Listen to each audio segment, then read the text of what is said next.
Hello बच्चों, कैसे हैं आप लोग। तो एक बार मैं फिर हाजिर हूं देहरादून से हमारे सफर को आगे बढ़ाने के लिए। तो बच्चों, क्लास स्टार्ट होने से पहले मस्त होके बैठिएगा, चौड़े होके बैठिएगा, स्ट्रेस फ्री होके बैठिएगा। एक बार फिर तुम्हारे सर की क्लास है। क्या ऑडियो वीडियो क्लियर है? क्या ऑडियो वीडियो क्लियर है? क्या ऑडियो वीडियो क्लियर है?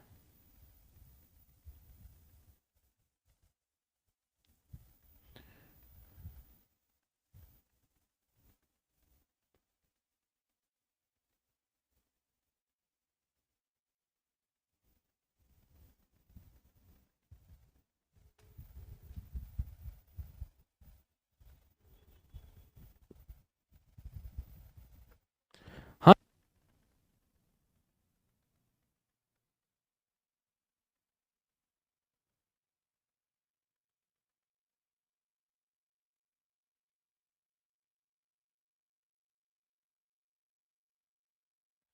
क्या ऑडियो वीडियो क्लियर है? एक बार यस लिख दीजिए। क्या ऑडियो वीडियो क्लियर है आप लोगों को? एक बार यस लिख दीजिए। क्या ऑडियो वीडियो क्लियर है? ऑडियो वीडियो क्लियर है? क्या ऑडियो वीडियो क्लियर है? क्या ऑडियो वीडियो क्लियर है? एक बार यस लिख दीजिए। एक बार यस लिख दीजिए। ठीक है भाई, क्लियर है, क्लियर है, क्लियर है। तो बच्चों क्या से स्टार्ट करना था? हाँ बच्चों, मैं आपको यह कहना चाह रहा हूं कि कल की क्लास जिम्मेदारी थी, आज की क्लास जिम्मेदारी नहीं है, बल्कि आज की क्लास बहुत बड़ी जिम्मेदारी है। क्योंकि कल की जो लेगेसी थी उसको कंटिन्यू करना है आज की क्लास में। तो आज की क्लास रिस्पॉन्सिबिलिटी नहीं है, आज की क्लास बहुत बड़ी जिम्मेदारी है और हम इस जिम्मेदारी को बहुत अच्छे से निभाएंगे। इसमें आपका साथ चाहिए। दोनों मिलकर, आप और हम मिलकर आज की क्लास को कल की क्लास से भी बेटर बनाएंगे, यह मैं आपको वादा करता हूं। और क्लास स्टार्ट होने पर एकदम से जज मत करना, क्योंकि धीरे धीरे मैं टॉपिक की पेस को पकड़ूंगा और धीरे धीरे आपका नशा बढ़ता जाएगा और आपका नशा एकदम पीक पे लेके जाऊंगा। बट स्टार्टिंग के 10 मिनट जज मत करना, धीरे धीरे स्लो स्लो लेके चलूंगा, जैसे कल लेके चला था। दूसरी चीज, आज मैं आपको एनसीईआरटी का ये वाला जो पैराग्राफ है, मेंडल्स लॉ ऑफ इनहेरिटेंस, ये और ये पूरा मैं यहां पर लगा के आपको पढ़ाऊंगा। यहां तक हम पूरा क्लियर कर चुके होंगे एक एक वर्ड।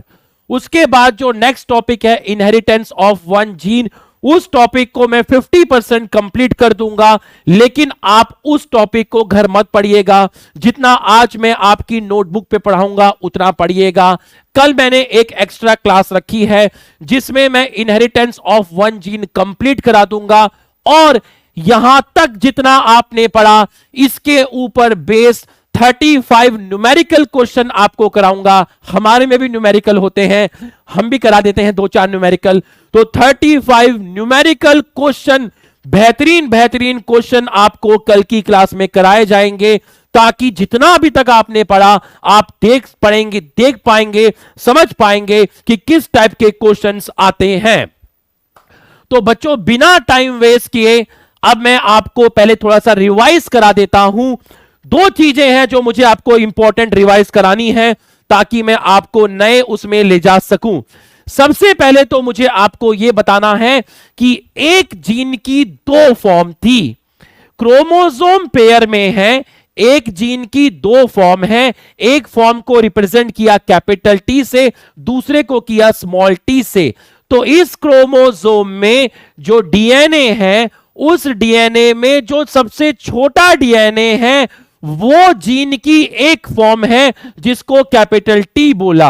इस क्रोमोसोम के डीएनए पर जो सबसे छोटा डीएनए है वो जीन की दूसरी फॉर्म है जिसको मैंने बोला स्मॉल टी। तो बच्चों, ऐसा लग रहा है कि 2 छोटे छोटे डीएनए के सेगमेंट, एक इस क्रोमोसोम पर और एक इस क्रोमोसोम पर, तो ये दो जीन हो गए। बट ये जो दो जीन मैं आपको बोल रहा हूं, एक जीन की एक form represented by capital T, एक जीन की दूसरी form represented by small T. तो उस तरीके से दो जीन ही अपने आप में दो एलील होते हैं। बट ये जो दो जीन हैं, ये एक ही की फॉर्म है। एक जीन की दो फॉर्म, अगर एक जीन की दो फॉर्म हुई, एक जीन की एक फॉर्म कैपिटल टी, एक जीन की दूसरी फॉर्म स्मॉल टी, तो एक फॉर्म इस क्रोमोसोम पर, एक फॉर्म इस क्रोमोसोम पर। कैपिटल टी खुद अपने आप में एक जीन, स्मॉल टी खुद अपने आप में एक जीन, और ये दोनों एक दूसरे के एलील हो गए, और ये दोनों एलील एक ही जीन के हैं।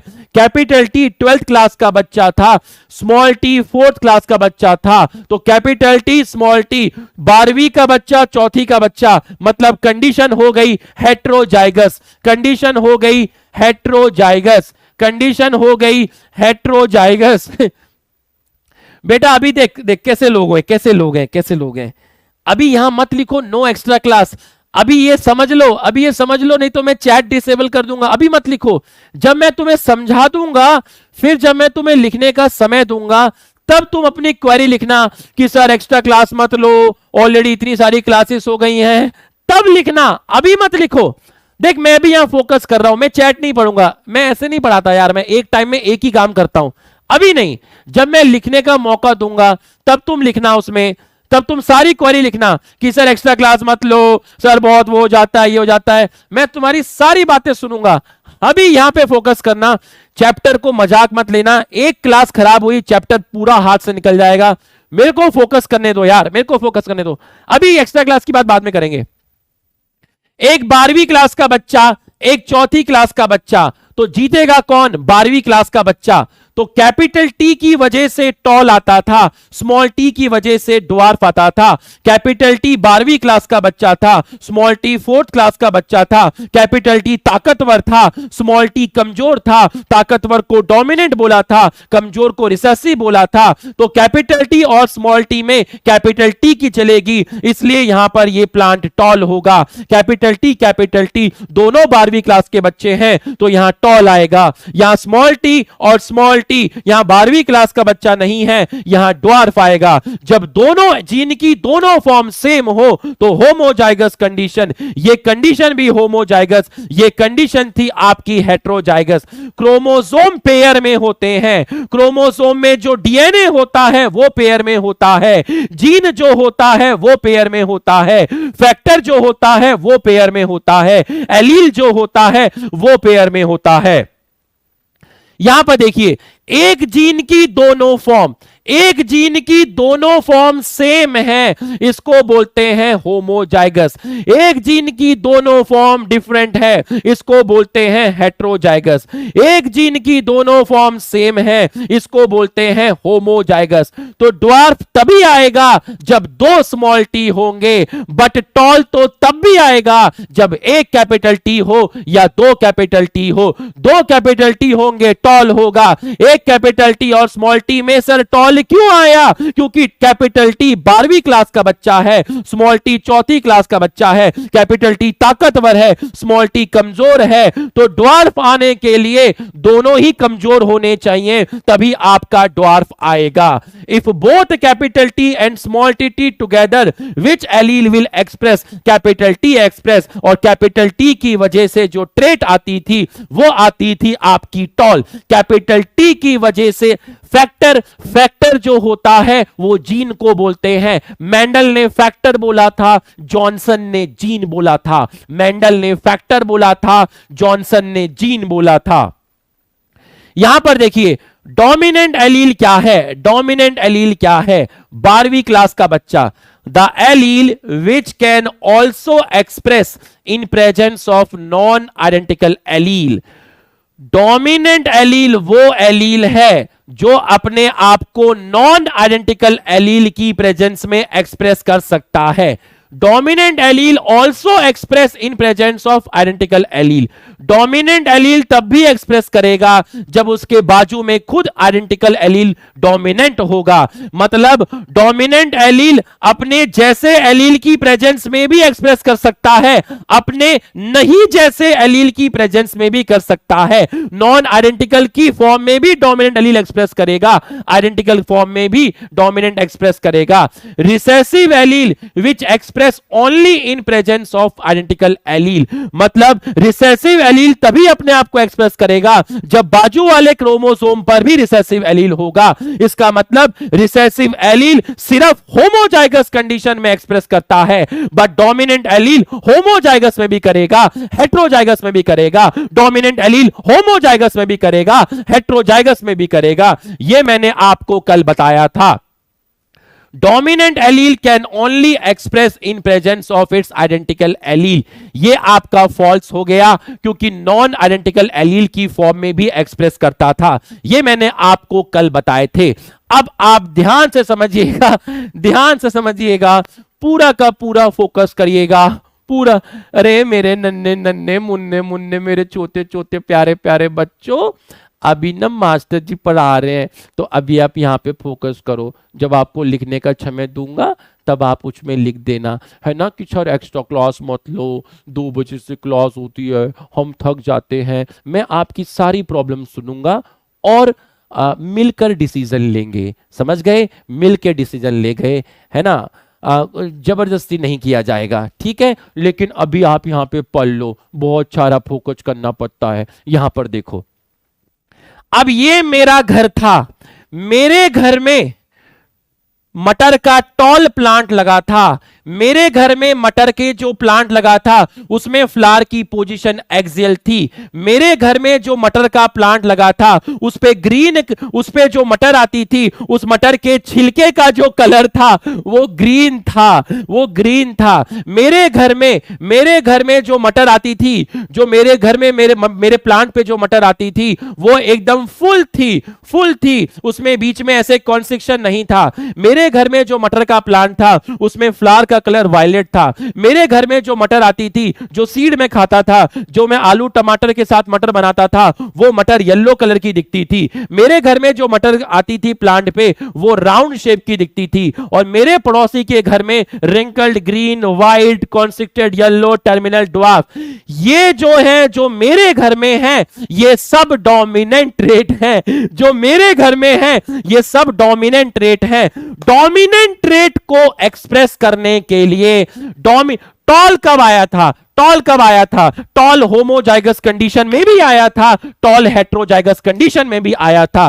टॉल कब आया था? टॉल होमोजाइगस कंडीशन में भी आया था, टॉल होमोजाइगस कंडीशन में भी आया था, हेट्रोजाइगस कंडीशन में भी आया था, क्योंकि टॉल डोमिनेंट ट्रेट है। तो जितनी भी डोमिनेंट ट्रेट है उनको एक्सप्रेस करने के लिए डोमिनेंट एलील चाहिए। और डोमिनेंट एलील होमोजाइगस में भी एक्सप्रेस करता है और हेट्रोजाइगस में भी एक्सप्रेस करता है। जितनी भी रिसेसिव ट्रेट है, रिसेसिव ट्रेट को एक्सप्रेस करने के लिए रिसेसिव एलील चाहिए। और रिसेसिव एलील सिर्फ होमोजाइगस कंडीशन में एक्सप्रेस करता है, सिर्फ होमोजाइगस कंडीशन में एक्सप्रेस करता है। तो मेंडल साहब ने कितने कैरेक्टर की स्टडी करी? मेंडल साहब ने 7 कैरेक्टर की स्टडी करी। Stem height, flower position, pod colour, pod shape, flower colour, seed shape. Total कितनी वैरायटी ली? 2, 2, 4, 5, 6, 7, 8, 9, 10, 11, 12, 13, 14। तो उन्होंने कितनी वैरायटी ली? 14 वैरायटी ली। कितनी ट्रेड की स्टडी करी? 14 ट्रेड की स्टडी करी। ये है कैरेक्टर, ये है ट्रेड। उन्होंने कितने कैरेक्टर की स्टडी करी? 7 कैरेक्टर की स्टडी करी। कितनी ट्रेड की स्टडी करी? 14 ट्रेड की स्टडी करी। कितने कैरेक्टर की स्टडी करी? 7 कैरेक्टर की स्टडी करी, 14 वैरायटी की स्टडी करी। बिल्कुल सही है। तो अगर मैं आपसे पूछूं कितने पेयर ऑफ ट्रेड की स्टडी करी? 7 पेयर ऑफ ट्रेड की स्टडी करी। बिल्कुल सही है। Which trait can express in heterozygous condition? Heterozygous condition में रिसेसिव ट्रेट एक्सप्रेस नहीं कर सकती, रिसेसिव एलील एक्सप्रेस नहीं कर सकता। आपको इसमें डोमिनेंट ट्रेट ढूंढनी थी, इसलिए आंसर येलो सीड गया, क्योंकि ऊपर की तीनों रिसेसिव ट्रेट है। Which trait can express in both heterozygous and homozygous condition, वो ट्रेट जो दोनों में एक्सप्रेस करे। रिसेसिव एलील सिर्फ होमोजाइगस कंडीशन में एक्सप्रेस करता है, क्वेश्चन में पूछा गया था, वो बताइए जो दोनों में एक्सप्रेस करता है, होमो में भी और हेट्रो में भी। फिर से आपको डोमिनेंट ट्रेट ढूंढना था, इसलिए आंसर गया yellow seed colour. Which trait can express only in homozygous condition, अब डोमिनेंट ट्रेट भी होमोजाइगस में एक्सप्रेस कर सकती है, बट डोमिनेंट ट्रेट तो हेट्रोजाइगस में भी एक्सप्रेस करती है। क्वेश्चन में पूछा है वो बताइए जो सिर्फ होमोजाइगस में एक्सप्रेस करेगी। होमोजाइगस में एक्सप्रेस करती है रिसेसिव एलील, और रिसेसिव एलील की वजह से जो ट्रेट होती है वो रिसेसिव ट्रेट होती है। तो yellow pod colour, terminal flower, dwarf, ये सारी रिसेसिव ट्रेट है, इसलिए आपका आंसर गया था ऑल ऑफ दीज, इसलिए आपका आंसर गया था ऑल ऑफ दीज।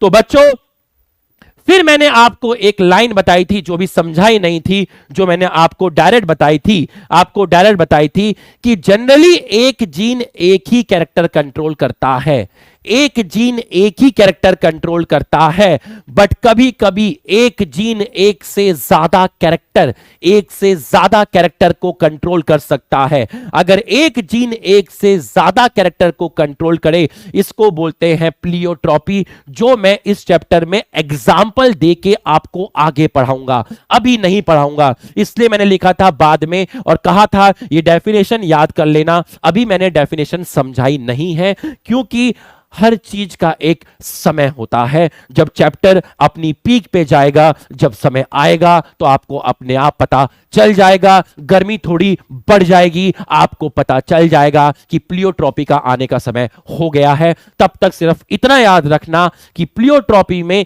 एक जीन एक से ज्यादा कैरेक्टर को कंट्रोल करता है। बिल्कुल सही है। यहां से आज की पढ़ाई स्टार्ट करनी है, तो यहां से आज की पढ़ाई स्टार्ट करनी है और पूरा का पूरा फोकस करना, अच्छी तरीके से फोकस करना, पूरा का पूरा फोकस करना। जैसे कल आप बैठे थे, आज भी आप ऐसे ही बैठना। एक बार क्लास में फटाक से यस सर लिख दीजिए, फटाक से यस सर लिख दीजिए। क्लास स्टार्ट करने की परमिशन दे दीजिए, क्लास स्टार्ट करने की परमिशन दे दीजिए। 4:17 हो रहे हैं।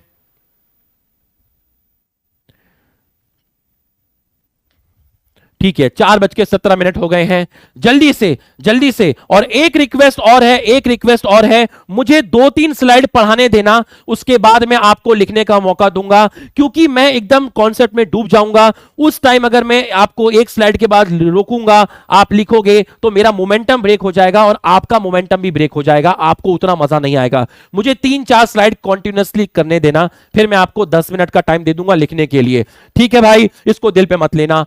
चलो भाई स्टार्ट करते हैं। सबने यस सर लिख दिया, खेल शुरू किया जाए। और याद रखना, आज की क्लास जिम्मेदारी नहीं है, आज की क्लास बहुत बड़ी जिम्मेदारी है, लेगेसी को कंटिन्यू करना है। Mendelism, G.J. मेंडल, ये इनका नाम था। ग्रीगर जॉन मेंडल, ये इनका नाम था। तो अगर मैं आपसे बोलता हूं कि जो मेंडल हैं वो कब पैदा हुए थे, अगर मैं आपके मेंडल की बात करता हूं वो कब पैदा हुए थे, तो आप बोलेंगे कि मेंडल जो हैं वो 22 जुलाई में पैदा हुए थे। 22 जुलाई में पैदा हुए थे। और जो हम ईयर की हम बात करते हैं, अगर हम सिंपल ईयर की बात करते हैं तो हम आपका बोलेंगे 1822। तो हम आपका जो ईयर बोलेंगे वो हम बोलेंगे 1822। तो 22 जुलाई 1822 में मेंडल साहब आपके पैदा हुए थे, और जहां ये पैदा हुए थे उस जगह का नाम था ऑस्ट्रिया, उस जगह का नाम था ऑस्ट्रिया। बिल्कुल सही है। और मॉन्स्ट्री में ये लोग काम करते थे, जो मॉन्स्ट्री थी वहां पर मेंडल साहब काम करते थे।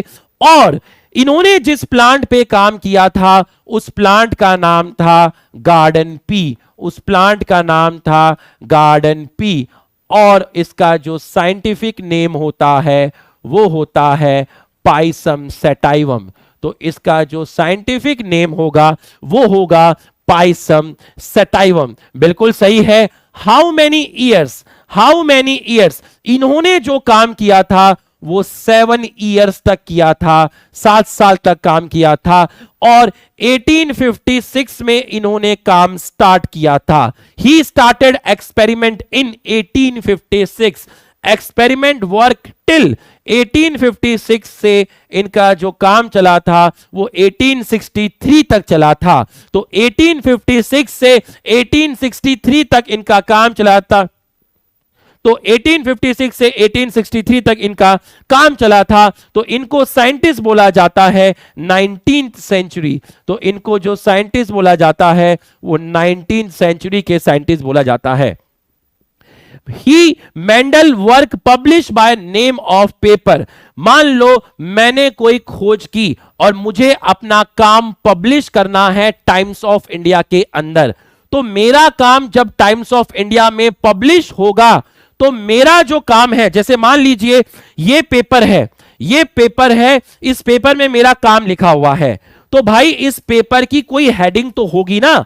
टाइम्स ऑफ इंडिया में रुपेश चौधरी की डिस्कवरी जा रही है, तो रुपेश चौधरी का जो काम टाइम्स ऑफ इंडिया में छपेगा उसकी कोई ना कोई हेडिंग तो होगी। तो उसकी जो हेडिंग थी, मेंडल के जो काम की जो हेडिंग थी वो थी आपकी experiment in plant hybridisation.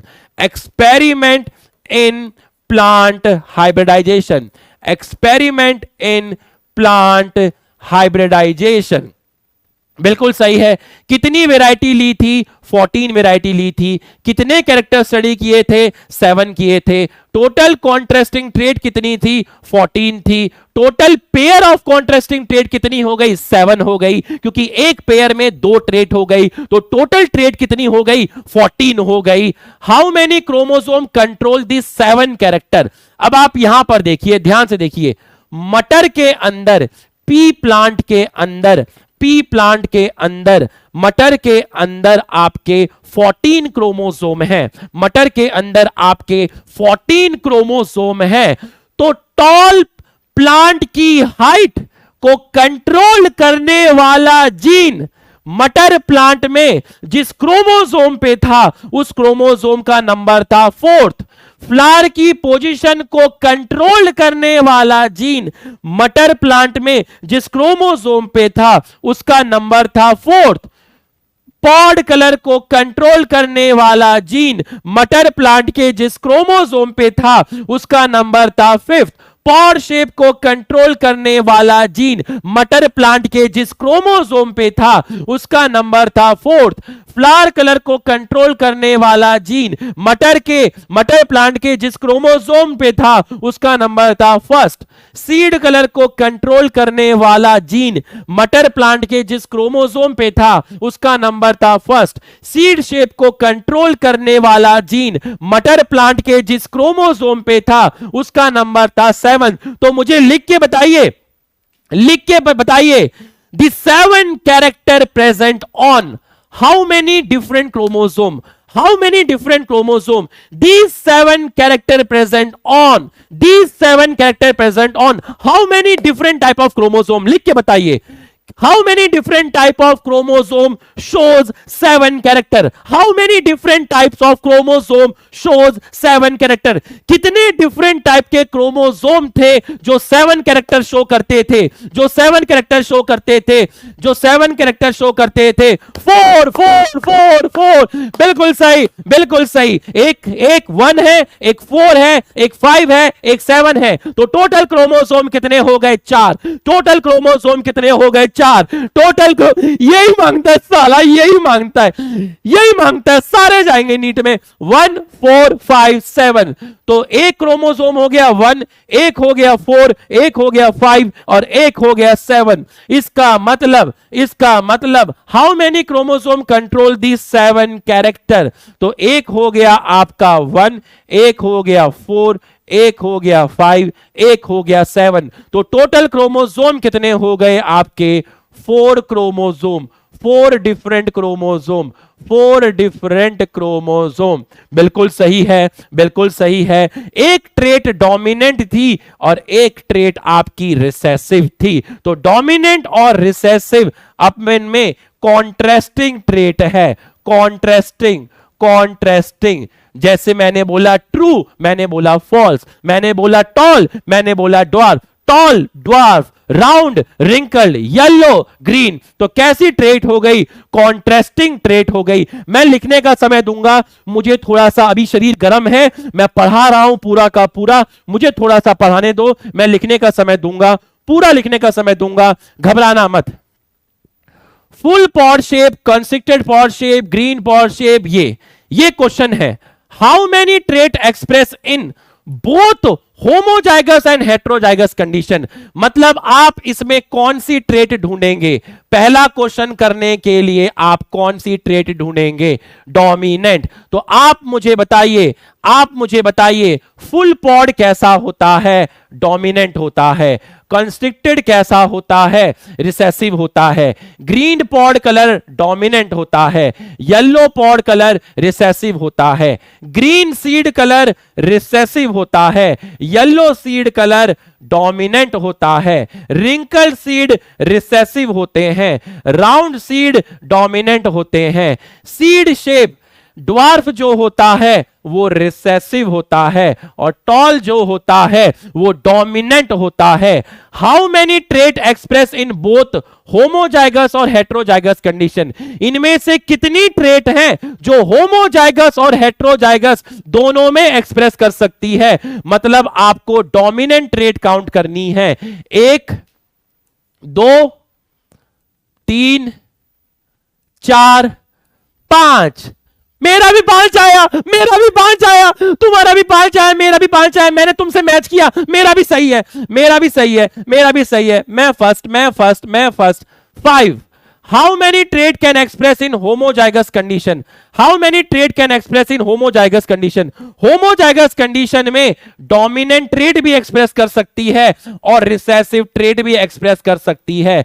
Dominant भी होमोजाइगस में कर सकती है और रिसेसिव भी कर सकती है। तो आंसर क्या जाएगा? आंसर क्या जाएगा बताओ? How many trait can express in homozygous condition? Homozygous condition में तो आपका डोमिनेंट भी आता है और आपका रिसेसिव भी आता है। तो आंसर जाएगा आपका, आंसर जाएगा 10। ऑल 1 2 3 4 5 6 7। बहुत बढ़िया, बहुत बढ़िया। मेरा भी सही है, मेरा भी सही है, मेरा भी सही है, मेरा भी सही है, मेरा भी सही है। मैं first. How many trait can express in heterozygous condition? Heterozygous condition में सिर्फ आपका कौन सा ट्रेट एक्सप्रेस करेगा? हेट्रोजाइगस कंडीशन में सिर्फ डोमिनेंट एलील एक्सप्रेस करेगा। हेट्रोजाइगस कंडीशन में सिर्फ डोमिनेंट जाएगा। तो बताओ यहां आंसर क्या जाएगा? यहां आंसर क्या जाएगा? यहां आंसर क्या जाएगा? बिल्कुल सही, बिल्कुल सही। 5 बिल्कुल सही। How many trait can express only in homozygous condition? Only in homozygous condition मतलब ओनली सिर्फ होमोजाइगस कंडीशन में एक्सप्रेस करे, वो हेट्रोजाइगस में ना करे। मतलब रिसेसिव एलील की बात कर रहे हैं। तो रिसेसिव एलील कितने हैं? 1 है, 2 है, 3 है, 4 है, 5 है और ये मेरा आ गया 5। मेरा भी 5 है, मेरा भी 5 है, मेरा भी 5 है। बिल्कुल सही। ये आपको दोनों चीजें समझ में आ गई, ये आपको दोनों चीजें समझ में आ गई। मैं आपको लिखने का मौका दूंगा। अभी 428 हो रहे हैं, अभी 428 हो रहे हैं। मैं आपको लिखने का मौका दूंगा, मैं आपको बहुत अच्छे से मौका दूंगा। आप घबराना मत। देखिए ये मेरे हाथ में है। मैं बच्चों को बोलूंगा 450 या 455 पे या 5 बजे, बच्चों ये लीजिए स्लाइड, आप 1 मिनट की जगह 2 मिनट लगाइए, लिख लीजिए। ये लीजिए बच्चों दूसरी स्लाइड, फिर 2 मिनट लगाइए। मैं आपको लिखने का मौका दूंगा। आप चैट बॉक्स में भी ऐसा मत लिखिएगा कि सर लिखने दीजिए, मैं आपको लिखने का मौका दूंगा। प्लीज थोड़ा सा सपोर्ट करिएगा, यहां पे थोड़ा सा सपोर्ट करिएगा, ठीक है। अब है नेक्स्ट टॉपिक है मैंडेलिज्म के अंदर, नेक्स्ट टॉपिक है मैंडेलिज्म। हम पढ़ रहे हैं, मैंडेलिज्म हम पढ़ रहे हैं। बीच में एक क्वेश्चन आ गया था, रिफ्रेशमेंट के तौर पे एक क्वेश्चन आपको दिया गया था। Selection of P plant, selection of P plant. Mendel ने मटर का प्लांट ही सेलेक्ट क्यों किया? मेंडल ने मटर का प्लांट ही सेलेक्ट क्यों किया? पहला रीजन है कि वो एनुअल प्लांट था। एनुअल प्लांट वो प्लांट होते हैं विच complete their life cycle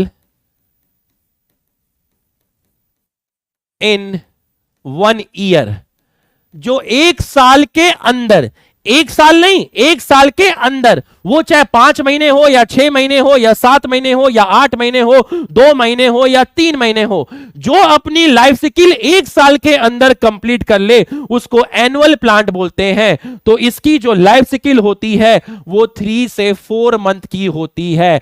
तो मतलब यहां पर पी प्लांट के अंदर अगर आपको एक्सपेरिमेंट करना है तो यहां फर्टिलाइजेशन, सीड वगैरह ये सारा प्रोसेस 3 से 4 महीने में हो जाएगा। मान लो आप कोई ऐसा प्लांट ले लेते जहां पर लाइफ साइकिल कंप्लीट करने में ही 5 साल लग जाए, 10 साल लग जाए, आप बैठे हुए हो, अरे 7 साल में तो इन्होंने पूरा काम कर दिया था, आप कोई ऐसा प्लांट उठा लाए जिसकी लाइफ साइकिल कंप्लीट होने में 10 साल लग जाएंगे, तो बताओ क्या वो चीज अच्छी होगी? नहीं। ऐसा प्लांट सेलेक्ट किया जो 1 साल के अंदर ही अपनी लाइफ साइकिल कंप्लीट कर ले। तो जो मटर का प्लांट होता है 3 से 4 महीने में इसकी लाइफ साइकिल कंप्लीट हो जाती है। तो लाइफ साइकिल जो है इसकी 3 से 4 महीने में कंप्लीट हो जाती है और ये प्रोड्यूस कर सकता है बहुत सारी offspring, produce many offspring, produce many offspring with in a year. एक ही साल में बहुत सारे प्लांट, बहुत सारे ऑफस्प्रिंग प्रोड्यूस कर सकता है।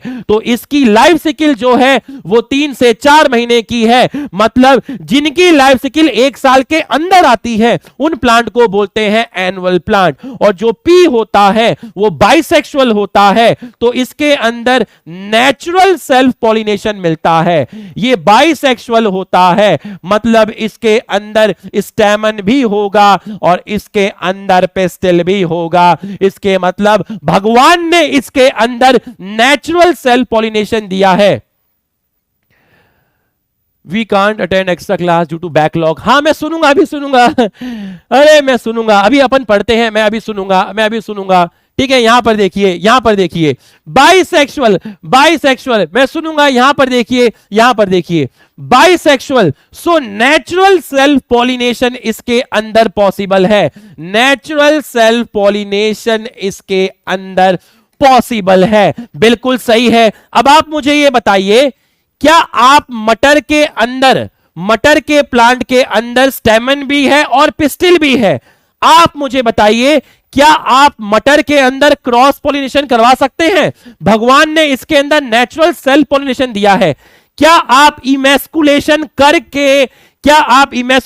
करके इसके अंदर आर्टिफिशियली क्रॉस पॉलिनेशन करवा सकते हैं? क्या आप इसके अंदर इमेस्कुलेशन करके आर्टिफिशियली क्रॉस पॉलिनेशन करवा सकते हैं? क्या बताइए, लिख के। बिल्कुल करवा सकते हैं। आप इमेस्कुलेशन पढ़ कर आए हैं, आप बैगिंग पढ़ कर आए हैं, बिल्कुल करवा सकते हैं। मतलब इसके अंदर आर्टिफिशियल क्रॉस पॉलिनेशन पॉसिबल है, artificial cross pollination possible, artificial cross pollination इसमें पॉसिबल है। आप इमेस्कुलेशन करके यहां पर आप मटर के 2 प्लांट ले लीजिए, एक के अंदर इमेस्कुलेशन कर दीजिए, एक फ्लावर के अंदर, उसकी पॉलन ग्रेन उठा के दूसरे पे डाल दीजिए। मतलब आर्टिफिशियली क्रॉस पॉलिनेशन करवा सकते हैं। भगवान ने तो इसके अंदर नेचुरल भी दिया है। कल्टीवेशन कोई ज्यादा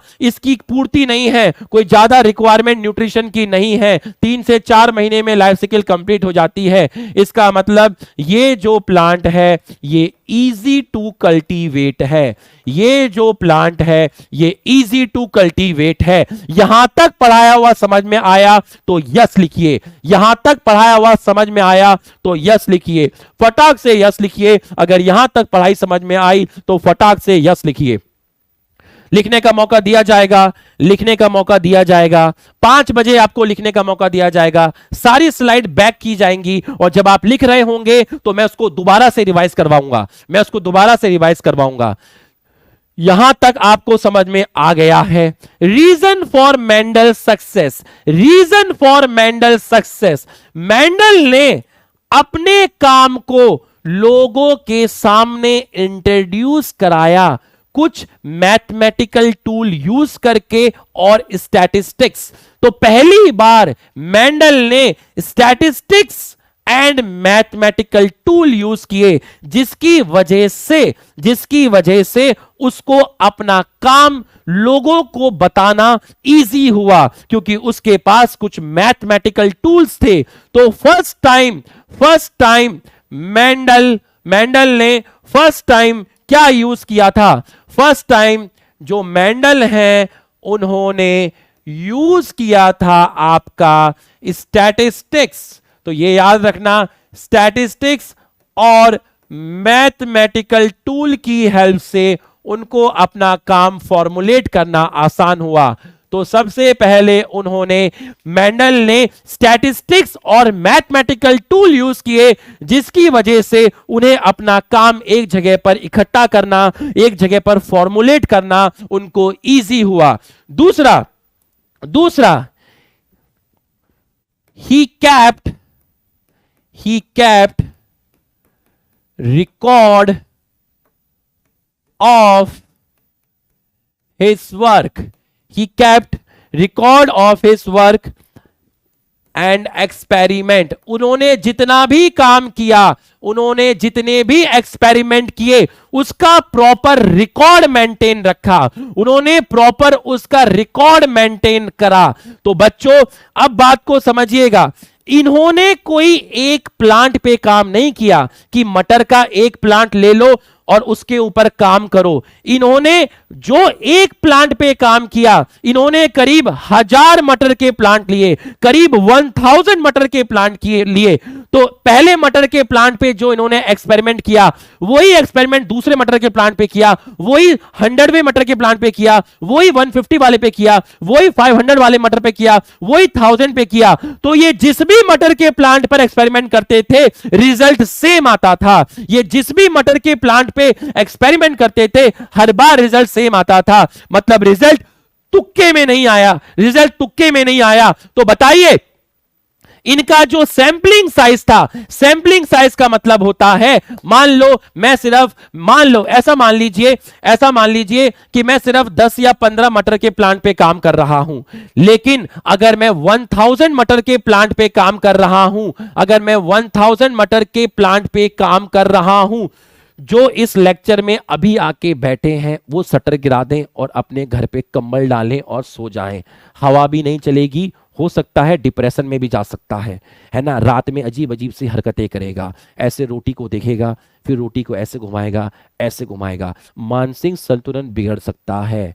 वही इस लेक्चर में बैठे जो पहले के 2 लेक्चर अटेंड करके आए हैं। जेनेटिक्स है, हलवा नहीं है, मानसिक संतुलन चला जाएगा अगर सीधा 3rd लेक्चर में बैठोगे। हवा ही नहीं लगेगी, चाहे एसी चला के बैठो। मेरे एसी लग गया भाई अभी आज एसी लगा हुआ है। तो ध्यान रखना है ना। 2-4 हैं 2-4 होते हैं, ये हर जगह होते हैं, है इनकी बिरादरी 2-4 हैं, ये आ जाते हैं यहाँ पर कभी कभी, है ना।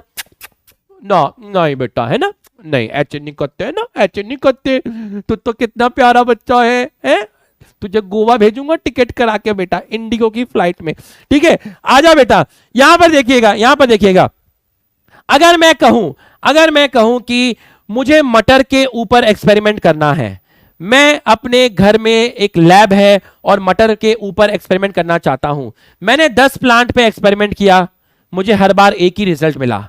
लेकिन अगर मैं 1000 प्लांट पे एक्सपेरिमेंट करूं, सेम एक्सपेरिमेंट मैं 1000 प्लांट पे करूं, मुझे हर बार सेम रिजल्ट मिलेगा, तो मैं एकदम श्योर हो जाऊंगा कि चीजें जो रिजल्ट मिल रही हैं वो तुक्के में नहीं मिल रही हैं, मतलब ये चीज सही है। तो बताइए, मेंडल का जो सैंपलिंग साइज था वो स्मॉल था या लार्ज था? बताइए, मेंडल का जो सैंपलिंग साइज था वो स्मॉल था या लार्ज था? लिख के बता। मेंडल का जो सैंपलिंग साइज था वो स्मॉल था या लार्ज था? स्मॉल। अरे भाई क्या लिख रहे हो? मेंडल का सैंपलिंग साइज लार्ज था। इसका मतलब होता है ही रिपीटेड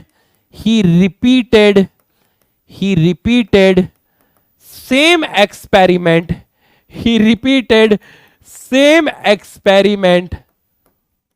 on 1000 प्लांट्स। ये मैंने एक अप्रोक्सीमेट नंबर ले लिया। एक एक्सपेरिमेंट, एक नंबर ले लिया, आ गया होगा समझ में। He repeated same experiment on 1000 plant, मतलब सैंपलिंग साइज लार्ज था और हर बार सेम रिजल्ट आता था। दूसरी चीज इन्होंने जो भी रिजल्ट दिया उस रिजल्ट को जो भी रिजल्ट आता था उस रिजल्ट को इन्होंने प्रूव किया with the help of experiment. मतलब कोई भी चीज हवा में नहीं बोली, जो भी चीज इन्होंने दुनिया वालों को बताई उसके लिए इन्होंने एक्सपेरिमेंट दिया, तो result proved with the help of experiment. ये जो भी चीजें दुनिया वालों को बताते थे कि भैया मटर के प्लांट में ऐसा होता है या वैसा होता है, क्या होता है वो आप पढ़ेंगे जैसे जैसे लेक्चर आगे बढ़ेगा। तो उसको प्रूव करने के लिए, अपनी बात को प्रूव करने के लिए इन्होंने एक्सपेरिमेंट दिया। दूसरा 1 और 2 कैरेक्टर, ये वाला पॉइंट के लिए आपको वेट करना पड़ेगा। ही स्टडीड 1 और 2 कैरेक्टर एट अ टाइम, 1 और 2 कैरेक्टर एट अ टाइम, इसके लिए आपको वेट करना पड़ेगा। अभी तक मैंने 2 जगह वेट लिखा है, एक जगह मैंने प्लियोट्रॉपी में वेट लिखा था और एक जगह मैंने यहां पर वेट लिखा है। इस पॉइंट को एक्सप्लेन करने के लिए आपको वेट करना पड़ेगा। 2 जगह मैंने वेट लिखा था, एक प्लियोट्रॉपी में वेट लिखा है और एक इस लाइन को वेट लिखा है। इस लाइन को छोड़ के ये ABCD, अगर ABCD आपको समझ में आया है तो यस लिखिए। ये लाइन मैं आपको समझाऊंगा, हो सकता है इस क्लास के एंड तक हम इस टॉपिक पे पहुंच जाएं। अगर ABCD आपको समझ में आया तो यस लिखिए, ABCD आपको समझ में आया तो यस लिखिए, फटाफट यस लिखिए। अगर ABCD आपको समझ में आया तो यस लिखिए, अगर ABCD आपको समझ में आया तो यस लिखिए। ठीक है, बिल्कुल सही है, बिल्कुल सही है। तो मेंडल साहब ने क्रॉस पॉलिनेशन के टाइम जो टेक्निक यूज की होगी वो की होगी इमैस्कुलेशन, और दूसरा होगा बैगिंग। इमैस्कुलेशन और बैगिंग। तो अब आप एक काम करिएगा, 442 हो रहे हैं। अब मैं एक बार आपको रिवाइज करा देता हूं फटाफट। 22 जुलाई 1822 में वो पैदा हुए, मॉन्स्ट्री में वो काम करते थे, ऑस्ट्रिया में वो पैदा हुए थे, मटर पे इन्होंने काम किया था, 7 साल तक इन्होंने काम किया था। 1856 पे इन्होंने काम स्टार्ट किया, 1863 तक इन्होंने काम किया। मेंडल 19th सेंचुरी के साइंटिस्ट थे। मेंडल का काम जिस पेपर, जिस टॉपिक, जिस हेडिंग के नाम से पब्लिश हुआ था, मेंडल के काम की हेडिंग थी एक्सपेरिमेंट इन प्लांट हाइब्रिडाइजेशन। कितनी वैरायटी ली थी? 14 वैरायटी ली थी। कितने कैरेक्टर स्टडी किए थे? 7 किए थे। कितनी कॉन्ट्रास्टिंग ट्रेड थी? 14 थी। Total pair of contrasting trade कितने थे? 7 थे। और मेंडल के कैरेक्टर कितने डिफरेंट क्रोमोसोम पे थे? 1 4 5 7। एक डोमिनेंट ट्रेड थी, एक रिसेसिव थी, और ये आपकी कॉन्ट्रास्टिंग ट्रेड है। ये मैंने आपको क्वेश्चन कराया था, ये तो क्वेश्चन है। सिलेक्शन ऑफ पी प्लांट, मटर का प्लांट एनुअल प्लांट है, इसकी लाइफ साइकिल 3 से 4 महीने में कंप्लीट हो जाती है, और 3 से 4 महीने में कंप्लीट हो रही है मतलब 1 साल के अंदर कंप्लीट हो रही है। जिन प्लांट के अंदर 1 साल के अंदर सीड का फॉर्मेशन हो जाता है उन प्लांट को एनुअल प्लांट बोलते हैं। तो ये 3 से 4 महीने में बहुत सारे ऑफस्प्रिंग प्रोड्यूस कर सकता है। ये बाइसेक्सुअल था तो भगवान ने इसके अंदर नेचुरली सेल्फ पॉलिनेशन दिया है, लेकिन आप आर्टिफिशियली इसमें क्रॉस पॉलिनेशन करवा सकते हैं इमैस्कुलेशन करके, और इसको इजीली कल्टीवेट किया जा सकता है। फर्स्ट टाइम मेंडल ने अपने काम को स्टडी करने के लिए, भाई अगर आपके पास सॉफ्टवेयर होंगे, अच्छे अच्छे सॉफ्टवेयर होंगे, आपके पास, आपको MS वर्ड आता है, MS PPT पावर पॉइंट आता है, MS एक्सेल शीट आता है, तो आप एक्सेल शीट से अपने काम को बहुत इजीली लोगों को दिखा सकते हो। तो इन्होंने पहली बार स्टैटिस्टिक्स और मैथमेटिकल टूल यूज किए, ये इनकी सक्सेस का कारण था। दूसरा, इन्होंने अपने सारे एक्सपेरिमेंट का रिकॉर्ड रखा। तीसरा, इन्होंने सेम एक्सपेरिमेंट करीब 500 से 1000 प्लांट पे किया, जिसकी वजह से इनको संतुष्टि हुई कि मेरा रिजल्ट तुक्के में नहीं आ रहा है। चौथा, इन्होंने जो भी बोला उसको प्रूफ करने के लिए एक्सपेरिमेंट दिया, और ये पॉइंट मैंने आपको एक्सप्लेन नहीं किया जिसमें ये लिखा हुआ है कि इन्होंने एट अ टाइम या तो एक कैरेक्टर की स्टडी करी या 2 कैरेक्टर की स्टडी करी। ये पॉइंट मैंने आपको एक्सप्लेन नहीं किया। यहां तक समझ में आया तो यस लिखिए, यहां तक समझ में आया तो यस लिखिए। अब लेवल बढ़ेगा, अब लेवल बढ़ेगा, अब नशा बढ़ेगा, अब नशा बढ़ेगा। अब तुम्हें फील कराऊंगा मैं सब्जेक्ट, अब तुम्हें जेनेटिक्स फील कराऊंगा। यहां तक समझ में आया तो यस लिखिए। 5 बजे मैं आपको लिखने का मौका दूंगा, 5 बजे मैं आपको लिखने का मौका दूंगा।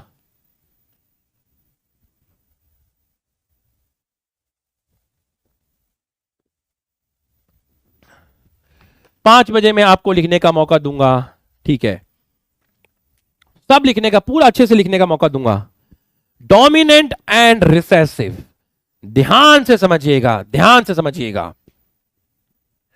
यहां मैंने लिख दिया आपका कैपिटल टी और यहां लिख दिया कैपिटल टी। ये है कैपिटल टी स्मॉल टी, ये है स्मॉल टी स्मॉल टी। तो बच्चों अब मैंने आपसे पूछा कि ये कैसा टॉल है, ये कैसा है?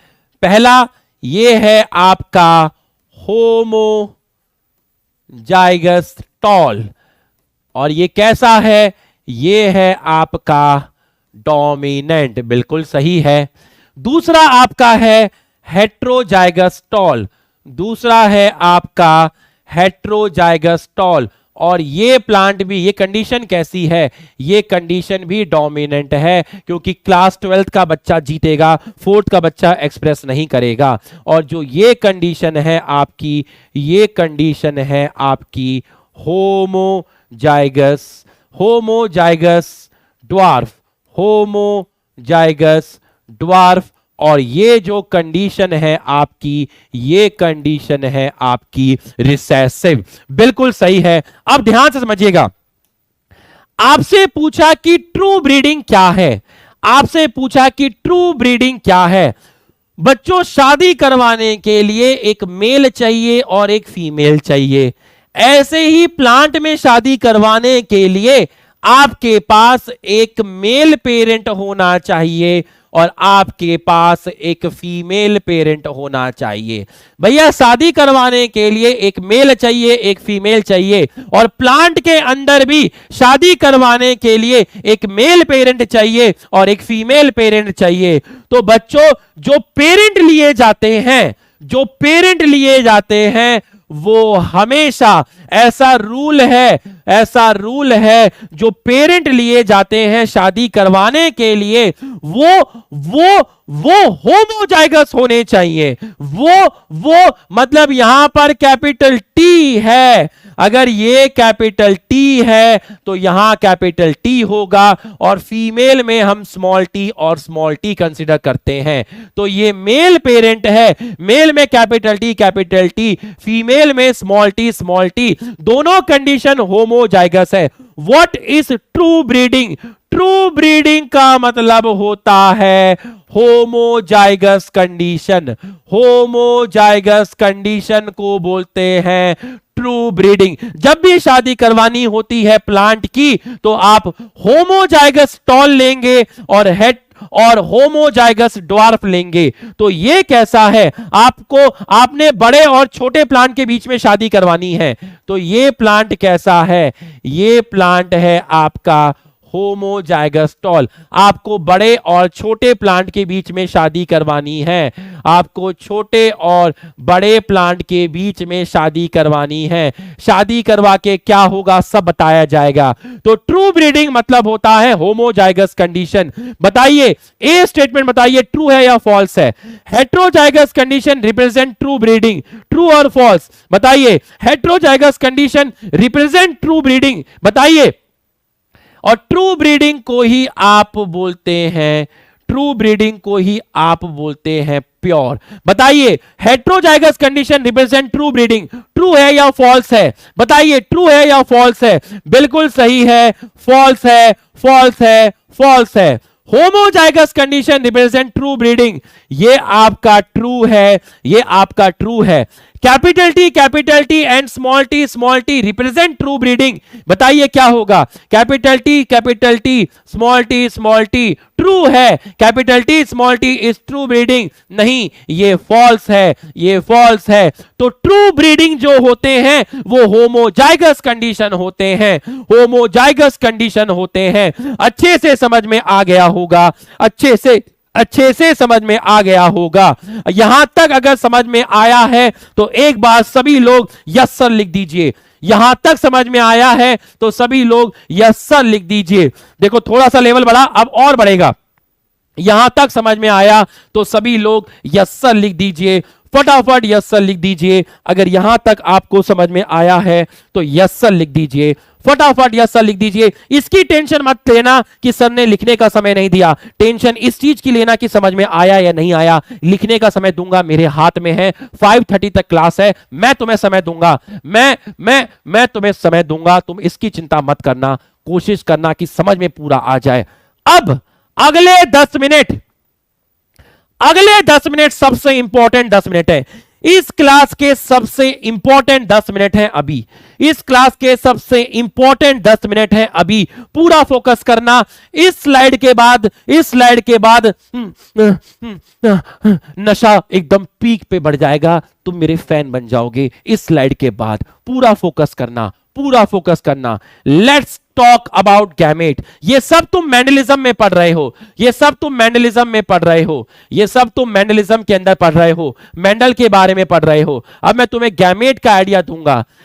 बताइए, ये एक पेरेंट है, मान लीजिए ये कोई पेरेंट है, इस पेरेंट का नाम है मेल पेरेंट, ये है मेल पेरेंट।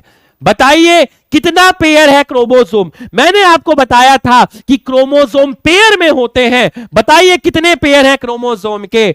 सर एक पेयर है क्रोमोसोम का, एक पेयर है क्रोमोसोम का। तो एक पेयर में कितने क्रोमोसोम हैं? तो एक पेयर में कितने क्रोमोसोम हैं? एक पेयर में 2 क्रोमोसोम हैं। जब एक पेयर में 2 क्रोमोसोम होते हैं तो इस कंडीशन को बोलते हैं डिप्लॉयड। इस कंडीशन को बोलते हैं डिप्लॉयड। क्या ये ट्रू ब्रीडिंग है? यस। क्या ये प्योर पेरेंट है? यस। ट्रू ब्रीडिंग कैसे पता चला? क्योंकि कंडीशन जो है ये होमोजाइगस है, ये होमोजाइगस है। अब ध्यान से समझिएगा, सबसे पूरा का पूरा फोकस करिएगा, पूरा का पूरा फोकस करिएगा, पूरा का पूरा फोकस करिएगा, पूरा का पूरा फोकस करिएगा, पूरा का पूरा फोकस करिएगा। अब पूरा का पूरा फोकस करिएगा। Number of gamete. बच्चों ये डिप्लॉयड सेल है। ध्यान रखना, जब भी मैं आपको बोलूंगा गैमेट तो आप मियोसिस करेंगे। तो जब इसके अंदर आपका मियोसिस होगा, ध्यान रखना, ध्यान रखना, जो मैं आपको बता रहा हूं वो ध्यान रखना। जब आप मियोसिस करेंगे तो यहां से आपकी 2 सेल बनेंगी, यहां से आपकी एक सेल, एक मिनट, एक छुप गया, एक सेल आपकी ये रही और दूसरी जो सेल है आपकी ये रही। अब आप देखिए, आपने मियोसिस किया, मियोसिस में क्रोमोसोम का नंबर हाफ होता है, तो मियोसिस के बाद आपके गैमेट बनेंगे। क्या मैं आपको दिख रहा हूं? हाँ, मियोसिस के बाद आपके गैमेट बनेंगे। तो 2n से हो गया n और 2n से हो गया n। 2 क्रोमोसोम थे, 2 क्रोमोसोम थे, 2 क्रोमोसोम थे।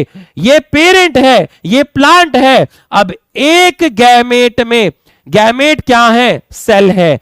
ये क्या है? गैमेट है। गैमेट क्या होता है? सेल होता है। गैमेट क्या होता है? सेल होता है। तो एक गैमेट क्या है? सेल है। तो एक गैमेट में एक क्रोमोसोम गया, तो पहले था 2n, अब हो गया n, तो इससे गैमेट बने। एक सेल में एक क्रोमोसोम गया, दूसरे सेल में दूसरा क्रोमोसोम गया, एक सेल में एक क्रोमोसोम गया, दूसरे सेल में दूसरा क्रोमोसोम गया। तो बच्चों ये पेरेंट है, इसने गैमेट बनाने हैं। ये मेल पेरेंट है, इसने गैमेट बनाने हैं। इसने मियोसिस किया और 2 गैमेट बनाए। एक गैमेट में एक क्रोमोसोम गया, एक गैमेट में एक क्रोमोसोम गया। तो बताइए इससे कितने गैमेट बने? लिख के बताइए। एक गैमेट बना या 2 गैमेट बना? लिख के बताइए कितने गैमेट बने। अरे तुमने तो पहले ही लिख दिया, अरे तुमने तो पहले ही लिख दिया। इससे आपके बने नंबर ऑफ गैमेट 2। अब मुझे बताइएगा, out of 2 chromosome, out of two chromosome the number of chromosome enter into one gamete. दो क्रोमोसोम में से एक क्रोमोसोम में दो क्रोमोसोम में से एक गैमेट में कितना क्रोमोसोम एंटर किया, यही सिलेक्शन हो जाएगा, यही सिलेक्शन हो जाएगा। दो क्रोमोसोम में से एक गैमेट में कितना क्रोमोसोम गया, एक गैमेट में कितना क्रोमोसोम गया। Out of two chromosome the number of chromosome enter into each gamete. लिख के बताओ। बहुत बढ़िया, बहुत बढ़िया, बहुत बढ़िया। ये मांगता था यहां से जेनेटिक्स खुलेगा, यहां से जेनेटिक्स खुलेगा। ये जो सालों तुमने एक मतलब मैं हंसी मजाक में कह रहा हूं, है ना, इट्स नॉट एब्यूसिव वर्ड, है ना, ये एक हंसी मजाक में बोला गया है। तो तुमने ये जो एक लिखा है ना, ये बहुत बड़ी चीज लिखी है, तुमने बहुत बड़ी चीज लिखी है। Out of two chromosome number of chromosome enter into one gamete. कितना गया? एक गया। ये जो एक लिखा है ना, यहां लगा रे, यहां लगा। तुम्हें नहीं मालूम कितनी खुशी मिली इस एक से।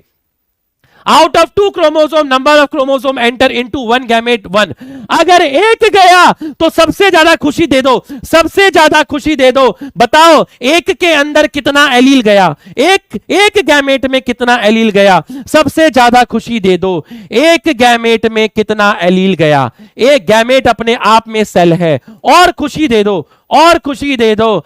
Out of two allele number of allele enter into one gamete. इस पेरेंट पे दो एलील थे, इसमें दो क्रोमोसोम थे। जब एक गैमेट में एक क्रोमोसोम गया तो एक गैमेट में एक एलील गया, एक गैमेट में एक एलील गया, एक गैमेट में एक एलील गया। बिल्कुल सही है, बिल्कुल सही है। एक गैमेट में कितना जीन गया, कितना फैक्टर गया, बताओ। एक गैमेट में कितना जीन गया, कितना फैक्टर गया। जॉनसन ने जीन बोला था, मेंडल ने फैक्टर बोला था। जॉनसन ने जीन बोला था, मेंडल ने फैक्टर बोला था। तो भैया कितना गया? वन गया। आज की क्लास जिम्मेदारी नहीं है, आज की क्लास बहुत बड़ी जिम्मेदारी है। ये जो लेगेसी हम लेकर आए हैं sexual reproduction in flowering plant से, इसको पूरी क्लास 12 खत्म होने तक और 11th के रिवीजन तक मेंटेन करेंगे, ये हम आपको वचन देते हैं। मेरा वचन सी है शासन। यहां तक आपको समझ में आ गया। अब लास्ट पॉइंट। तो अगर कोई आपसे पूछे क्रोमोसोम, अगर कोई आपसे पूछे क्रोमोसोम अगर कोई आपसे पूछे कि क्रोमोसोम जो पेयर में थे, वो सब क्रोमोसोम जो पेयर में थे, या फिर एलील जो पेयर में थे, या फिर जीन जो पेयर में थे, या फिर जो फैक्टर जो पेयर में थे, ये सब लोग कैसे थे? ये सब लोग पेयर में थे। तो जो क्रोमोसोम है, जो एलील है, जो जीन है, जो फैक्टर है, ये लोग सेग्रीगेट होते हैं। सेग्रीगेट का मतलब होता है सेपरेट होना। ये लोग सेग्रीगेट होते हैं, ये लोग सेपरेट होते हैं। कब होते हैं? At the time of gamete formation, at the time of gamete formation, at the time of gamete formation, at the time of gamete formation. बिल्कुल सही है, बिल्कुल सही है, बिल्कुल सही है। तो बच्चों, आपके जो क्रोमोसोम पेयर में होते हैं, आपके जो एलील पेयर में होते हैं, आपके जो जीन पेयर में होते हैं, आपके जो फैक्टर पेयर में होते हैं, वो सब अलग अलग हो जाते हैं during meiosis at the time of gamete formation. During meiosis, at the time of gamete formation, chromosome separate, allele separate, factor separate, gene separate. When? During meiosis at the time of gamete formation. During meiosis at the time of gamete formation, chromosome separate, allele separate, factor separate, gene separate in such a way that each gamete carry one chromosome, each gamete carry one allele, each gamete carry one factor, each gamete carry one gene. समझ में आया तो yes लिख दीजिए, समझ में आया तो यस लिख दीजिए।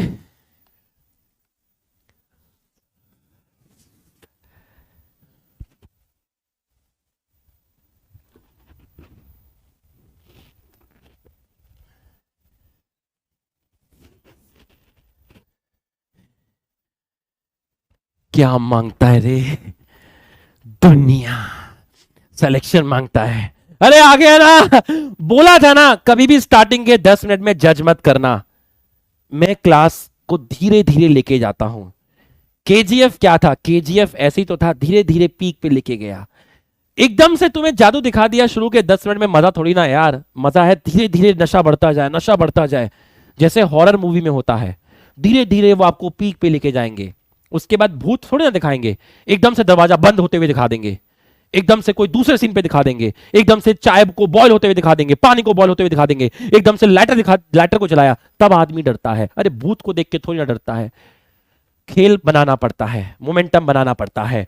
तो यहां तक आपको समझ में आ गया, और आगे मैं आपको पढ़ाऊंगा, आगे मैं आपको पढ़ाऊंगा आने वाली क्लास में, जब चैप्टर पीक पे जाएगा, चैप्टर अपने चरम पे जाएगा, तब मैं आपको बताऊंगा, तब मैं आपको बताऊंगा कि ये जो लाइन मैंने बोली है, ये जो लाइन मैंने बोली है, इसको लॉ ऑफ सेग्रीगेशन बोलते हैं। ये जो लाइन मैंने बोली है, ये जो लाइन मैंने बोली है, इसको लॉ ऑफ सेग्रीगेशन बोलते हैं। मेंडल का एक लॉ है, ये नेक्स्ट क्लास से पढ़ाऊंगा, नेक्स्ट क्लास से पढ़ाऊंगा कि गैमेट फॉर्मेशन के time during meiosis, at the time of gamete formation, कब कब मियोसिस के समय, मियोसिस के समय क्रोमोसोम सेपरेट होते हैं, क्रोमोसोम अलग अलग होते हैं, हर गैमेट में एक क्रोमोसोम, हर गैमेट में एक एलील, हर गैमेट में एक जीन, हर गैमेट में एक फैक्टर। इसको बोलते हैं law of segregation, law of segregation. ये लो, ये लो, ये लो, लिखिए अब लिखिए, अब आप लिखिए, अब आप लिखिए। हाँ 5 बज गए, 5 बज गए, लेकिन पार्टी अभी बाकी है। ये प्यार कभी कम होने मत देना दीवाने, ये मोहब्बत ऐसे ही रखना। हम क्वालिटी रखेंगे, हम कंटेंट रखेंगे, तुम दिल रखना।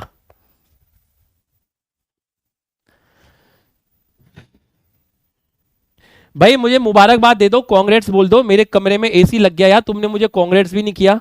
इतने दिन से इतनी गर्मी में क्लास ले रहे थे, आज तो भाई पूरा हवा चल रही है, एकदम बेहतरीन हवा, एकदम मजा आ रहा है बिल्कुल पढ़ाने में।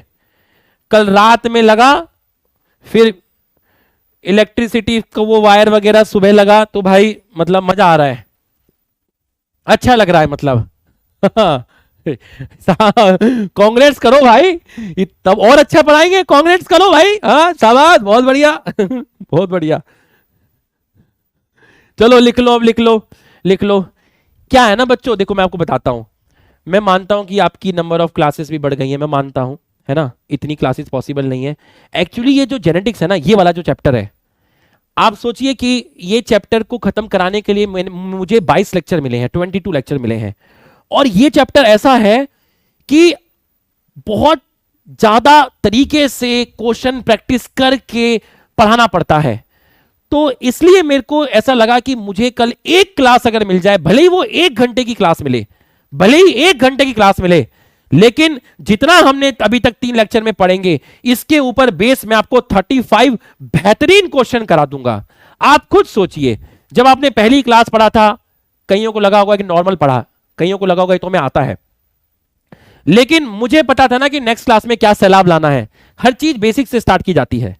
तो अब दूसरी क्लास आई, तीसरी क्लास आई, तो समय की जो डिमांड है ना, जो मौके की जो नजाकत है, अरे हम तो वैसे ही लूटे पड़े हैं, तू भी थोड़ा लूट ले, हमारा क्या जाता है, हमें तो वैसे ही दर्द है। ठीक है यार, ले ले तू भी एक क्लास, 1-1.5 घंटे की ले ले, पर हर बार मत लेना। कल का जो क्लास है बच्चों, वो बहुत जरूरी है, बट मैं किसी प्रेशर में नहीं लेना चाहता, आप लोगों की मर्जी से लेना चाहता हूं। उसमें शहादत है, उसमें प्यार है, रिस्पेक्ट है। The real power come from respect, not fear. एक क्लास दे दो कल की, बहुत जरूरी है, कल का एक्शन बहुत जरूरी है। देश खतरे में है बेटा, देश को बचाने के लिए कल एक क्लास लेनी पड़ेगी। एक क्लास दे दो यार, एक क्लास दे दो कल की, देश खतरे में है। मैं इतनी एनर्जी से पढ़ाता हूं यार, at least I deserve one class from you guys, आपके अच्छे के लिए है, सपोर्ट करो। हाँ, इमोशनल ब्लैकमेल नहीं कर रहा हूं, सालों सपोर्ट मांग रहा हूं, ठीक है, तुम्हारा दिल नहीं पिघला रहा हूं, है ना। Thank you guys, thank you guys, thank you guys. ठीक है, ये लिख लिया है, शाबाश शाबाश, बहुत बढ़िया, थैंक यू थैंक यू।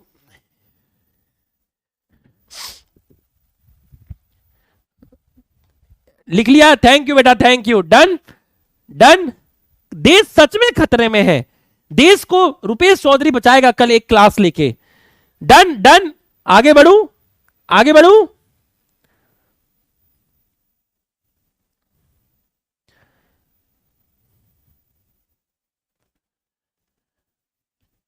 ठीक है, डन।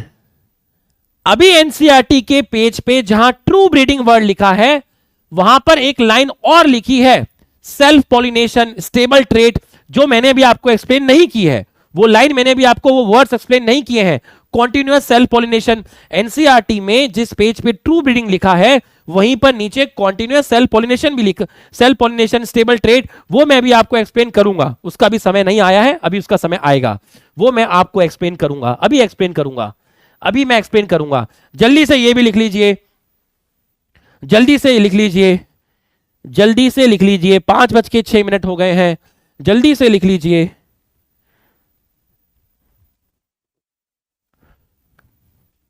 लिख लिया है,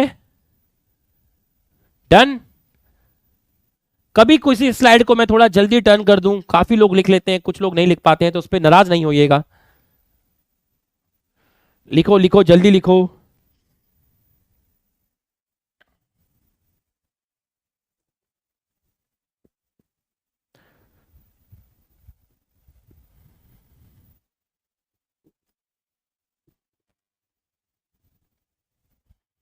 आपने ये तो सुना ही होगा कि मान लो कोई काऊ है, कोई बफेलो की कोई ब्रीड है, आपको कोई अच्छी ब्रीड बनानी है, एक ऐसी अच्छी गाय बनानी है जो बहुत ज्यादा दूध देती है, तो आप आर्टिफिशियली एक काऊ को, एक अच्छी काऊ जो है उसके साथ ब्रीड करा के आप एक अच्छी बेहतरीन मिल्क प्रोडक्शन वाली काऊ पैदा कर सकते हैं।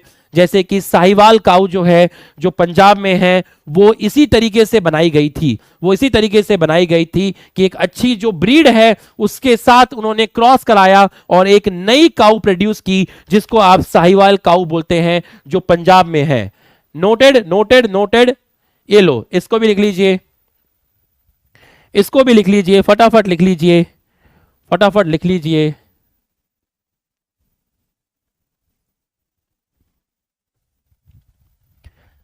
कल की जो क्लास होगी ना, वो अब तक की सबसे बेहतरीन क्लास होगी जेनेटिक्स की, ये मैं आपको वचन देता हूं। कल की जो क्लास होगी वो लेक्चर मतलब बाप ऑफ ऑल लेक्चर होगा, बाप ऑफ ऑल लेक्चर।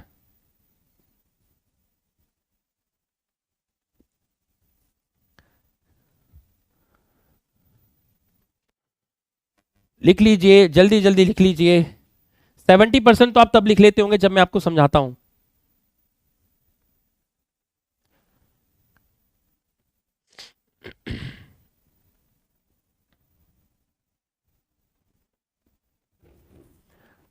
हाँ हाँ, टाइम टेबल आएगा कल, इस वीक में आएगा। अभी घर में एसी भी लग गया है, अब थोड़ा ठीक हो गया है, मतलब चीजें ट्रैक पे आ रही हैं, मैं देता हूं, इसी वीक में आएगा, इसी वीक में आएगा। अभी तो 2 दिन से तो मैं नहाया भी नहीं हूं अभी, है ना, इसी वीक में आएगा। अभी सर में इतनी मिट्टी घुस गई है।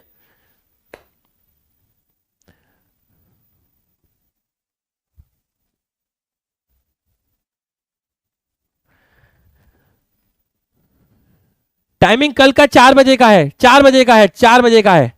कल का बॉटनी का क्लास का टाइमिंग 4 बजे का है, 4 बजे का है, 4 बजे का है।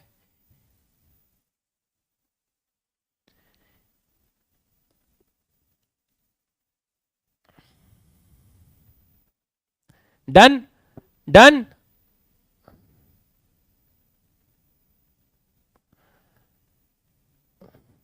संडे के टेस्ट में तो ऐसे ही कर दोगे तुम, बॉटनी बिना पढ़े जाओगे तब भी कर दोगे, लेकिन पढ़ लेना, थोड़ा सा रीड कर लेना, जेनेटिक्स पढ़ लेना।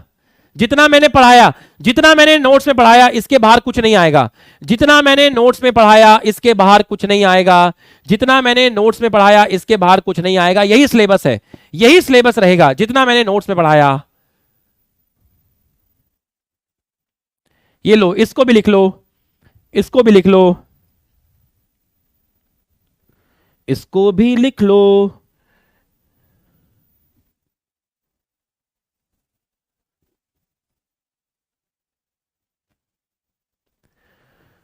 तू प्यार है किसी और का, तुझे चाहता कोई और है, तू पसंद है किसी और की, तुझे मांगता कोई और है।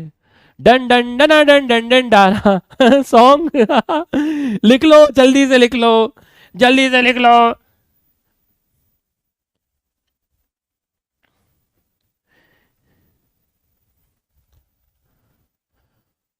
मॉर्निंग में नहीं हो पाएगी, मॉर्निंग में नहीं है, शाम को है,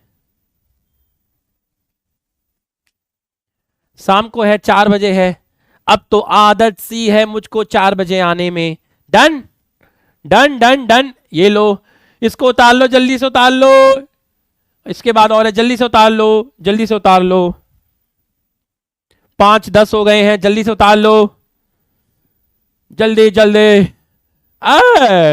अंजलि जल्दी, आ जल्दी से उतार लो।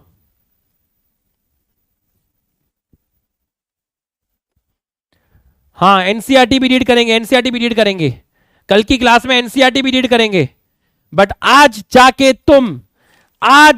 तुम ये पेज पढ़ लेना, Mendel law of inheritance, inheritance of one gene के ऊपर ऊपर तक पढ़ लेना। कल मैं इसको रीड भी करूंगा, कल मैं रीड भी करूंगा। आज मैं लेकर भी आया था, आज मैं लेकर भी आया था रीड करने के लिए, ये देखो लेकर भी आया था, लेकिन अभी हमारा टॉपिक कंप्लीट नहीं हुआ है।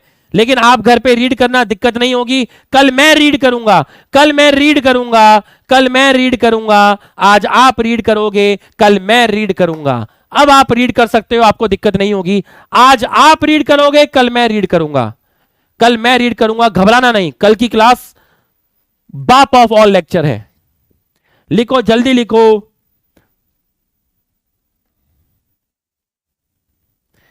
यस अभी सो रहा है, नहीं अभी तो वो खेल रहा था।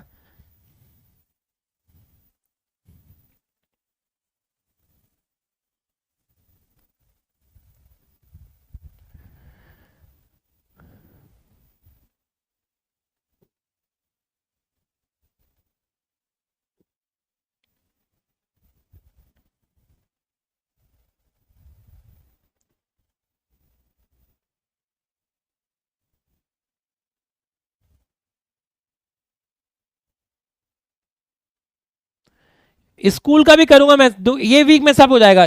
टाइम टेबल दूंगा, मैं दूंगा। थोड़ा सा मैं व्यस्त चल रहा हूं। मैं झूठा आदमी नहीं हूं यार, मेरी नीयत खराब नहीं है। मैं मेहनत करके जी जान से पढ़ाता हूं यार, है ना, झूठा आदमी नहीं हूं।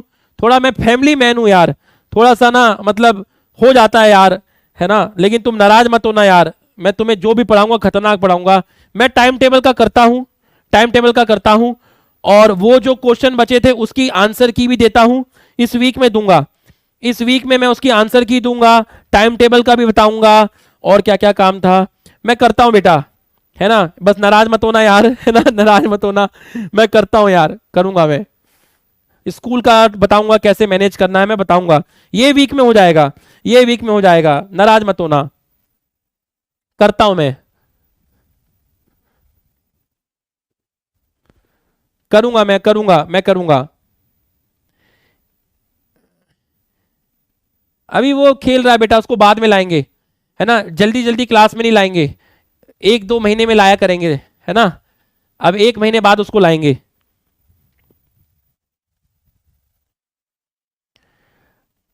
हाँ, वन शॉट तो आपके उसमें आए हैं आई थिंक।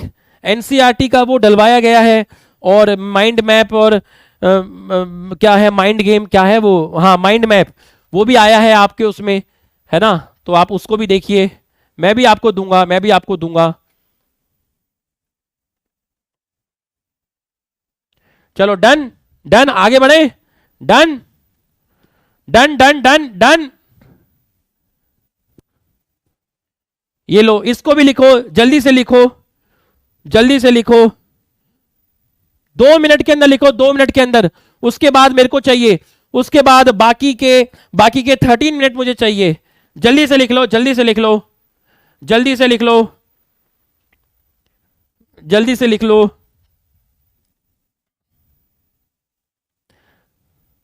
हाँ, वो मियोसिस में अपन पढ़ते हैं 4 सेल्स। अभी 2 याद रख, अभी 2 याद रख, बताऊंगा उसको, बता दूंगा मैं। अभी 2 याद रख, अभी 2 याद रख। अभी जेनेटिक्स पढ़ रहे हैं, अभी 2 याद रख, नहीं तो पूरे जेनेटिक्स में कंफ्यूज हो जाएगा। मैं बता दूंगा अभी, क्योंकि अभी मैंने तुमको मियोसिस, मुझे नहीं मालूम है अभी तुम्हें मियोसिस का कितना आइडिया है, इसलिए मैं मियोसिस में नहीं जाना चाहता, कुछ भी नहीं बोलना चाहता मियोसिस के बारे में, है ना। तो मैं भी इसको रिलेट करूंगा, मियोसिस से 4 सेल बनती हैं, वो सब मैं अभी इसमें नहीं जाना चाहता। पूरा मतलब अपन जेनेटिक्स से हट जाएंगे। अभी याद रख 2 बनते हैं, मैं उसका जवाब दूंगा, उसका जवाब दूंगा, घबराना नहीं, जवाब दूंगा। अभी याद रख 2 बनते हैं।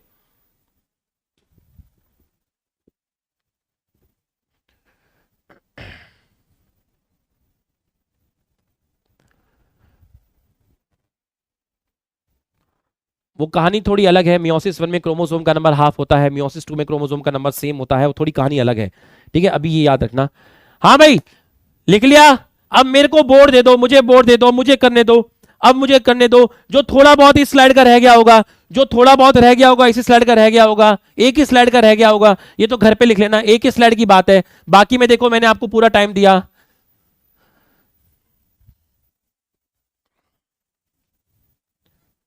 चलो आ जाओ, आ जाओ, ज्यादा कुछ नहीं छूटा है। देखो इसी स्लाइड का थोड़ा सा छूटा होगा, इसी स्लाइड का थोड़ा सा छूटा होगा, बाकी में मैंने तुम्हें पूरा समय दिया है, पूरा समय दिया है। आ जाओ फटाफट, आ जाओ फटाफट, आ जाओ फटाफट, आ जाओ फटाफट, आ जाओ, जल्दी से आ जाओ, फटाफट आ जाओ।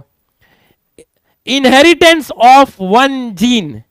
अगर आप एक जीन की स्टडी करते हो, अगर आप एक जीन की स्टडी करते हो, अगर आप एक जीन की स्टडी करते हो, अगर आप एक जीन की स्टडी करते हो, ये आपका एक जीन है।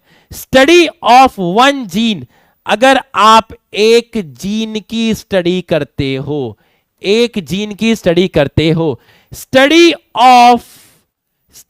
ऑफ वन जीन, एक जीन की स्टडी करना, एक जीन की स्टडी करना, स्टडी ऑफ वन जीन का मतलब होता है inheritance of one gene. Inheritance of one gene का मतलब होता है, इनहेरिटेंस ऑफ वन जीन का मतलब होता है स्टडी ऑफ वन जीन। मुझे बताइए, अगर आप एक जीन की स्टडी करोगे तो कितने कैरेक्टर की स्टडी होगी, बताइए, लिख के बताइए। अगर आप एक जीन की स्टडी करोगे तो कितने कैरेक्टर की स्टडी होगी, कितने कैरेक्टर की स्टडी होगी, एक कैरेक्टर की स्टडी होगी। मान लीजिए एक जीन है और ये रिस्पॉन्सिबल है एक कैरेक्टर के लिए, जिसको मैं बोलता हूं प्लांट हाइट। तो प्लांट हाइट कितना कैरेक्टर हुआ, प्लांट हाइट आपका एक कैरेक्टर हुआ, प्लांट हाइट एक कैरेक्टर हुआ। कितनी ट्रेट की स्टडी होगी, कितनी ट्रेट, एक कैरेक्टर अपने अंदर कितनी ट्रेट लेके चलता है, एक कैरेक्टर अपने अंदर, बिल्कुल सही, एक कैरेक्टर अपने अंदर 2 ट्रेट लेके चलता है।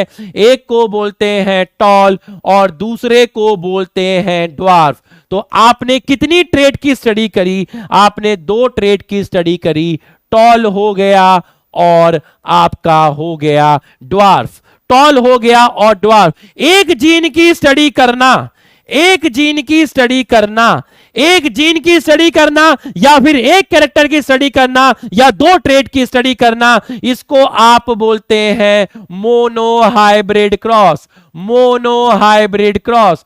तो मोनोहाइब्रिड क्रॉस में कितने जीन की स्टडी करते हैं, एक जीन की स्टडी करते हैं। कितने कैरेक्टर की स्टडी करते हैं, एक कैरेक्टर की स्टडी करते हैं। कितने ट्रेट की स्टडी करते हैं, 2 ट्रेट की स्टडी करते हैं। ये क्रॉस कैसा हुआ, मोनोहाइब्रिड क्रॉस हुआ।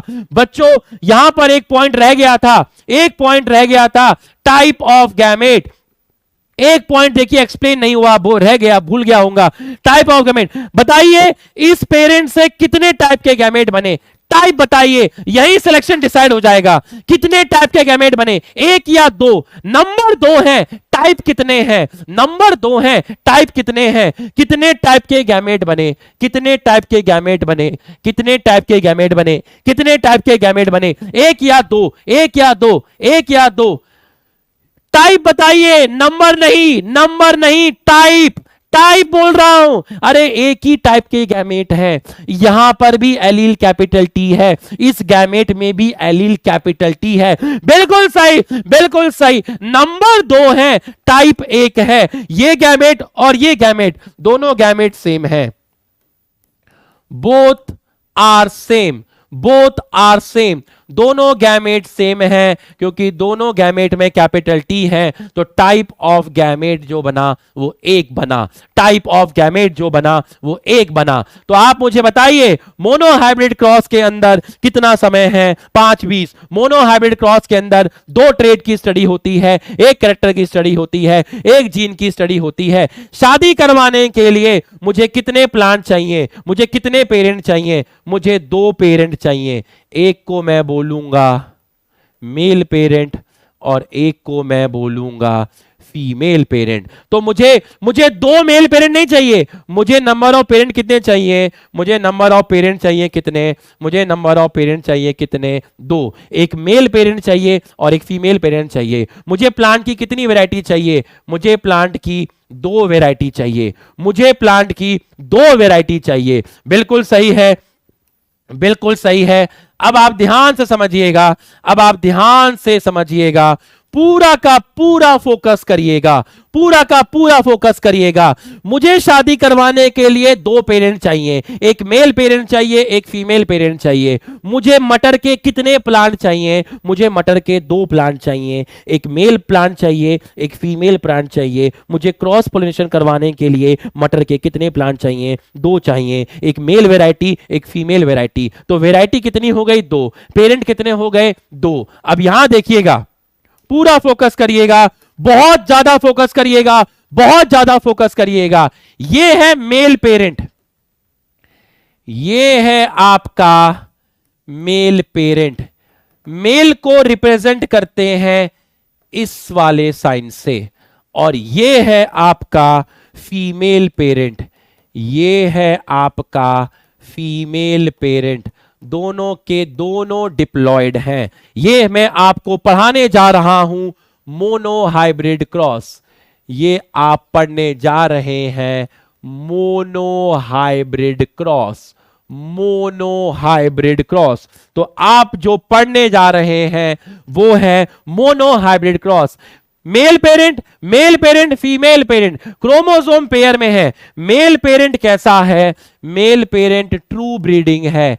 पेरेंट जो होते हैं वो ट्रू ब्रीडिंग होते हैं। कैसे पता चला ट्रू ब्रीडिंग है? क्योंकि जो कंडीशन है वो कंडीशन है आपकी होमोजाइगस। ध्यान से समझना, बहुत मजा आएगा। ध्यान से समझना, बहुत मजा आएगा, बहुत मजा आएगा। फीमेल पेरेंट भी ट्रू ब्रीडिंग है, होमोजाइगस है। तो बच्चों यहां पर आपका कैपिटल टी है, यहां स्मॉल टी है।